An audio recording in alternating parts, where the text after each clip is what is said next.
இன்னைக்கு எங்கள் அம்மாவோட சேர்ந்து சாய்பாபா கோயிலுக்கு போகலான்னு பிளான் பண்ணியிருந்தோம். அதே மாதிரி ஈவினிங் ஆஃபீஸ் விட்டு சீக்கிரமாக வந்துட்டேன். ஒரு இடத்துல வெயிட் பண்ண சொல்லியிருந்தாங்க. சொன்ன மாதிரி எங்கள் அம்மா சீக்கிரமாக வந்துட்டாங்க. ஸோ அங்கேருந்து ஒரு ஆட்டோ பிடிச்சி சாய்பாபா கோயிலுக்குமே ரீச் ஆகிட்டோம்.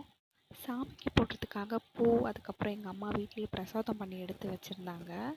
ஸோ அதையுமே போயிட்டு சாமிக்கிட்ட வச்சு பூஜை பண்ணிவிட்டு அங்கே இருக்க வரவங்களுக்கு எல்லாருக்கும் கொடுக்கலான்னு சொல்லிட்டு பிளான் பண்ணியிருந்தோம். போகும்போதே சாய்பாபாவோட பெரிய சிலை இருந்துச்சு. அது பார்த்த உடனே அவ்வளோ பீஸ்ஃபுல்லாக இருந்துச்சு. ஸோ அழகாக போய்ட்டு சாமிலாம் கும்பிட்டுட்டு பூலாம் வாங்கிட்டு, ஸோ எடுத்துகிட்டு போன பிரசாதத்தையும் சாய்பாபாவோட பாதத்துக்கிட்ட வச்சு ஒரு ஆசீர்வாதமே வாங்கிட்டோம். அந்த கோவிலில் சாய்பாபா சிலை மட்டும் இல்லாமல் நிறைய சாமியோட சிலையுமே அங்கே இருந்துச்சு. ஸோ பார்க்கவே ரொம்ப அழகாக இருந்துச்சு. ரொம்ப நாள் கழித்து ஒரு பீஸ்ஃபுல்லான ஒரு இடத்துக்கு போன மாதிரி இருந்துச்சு.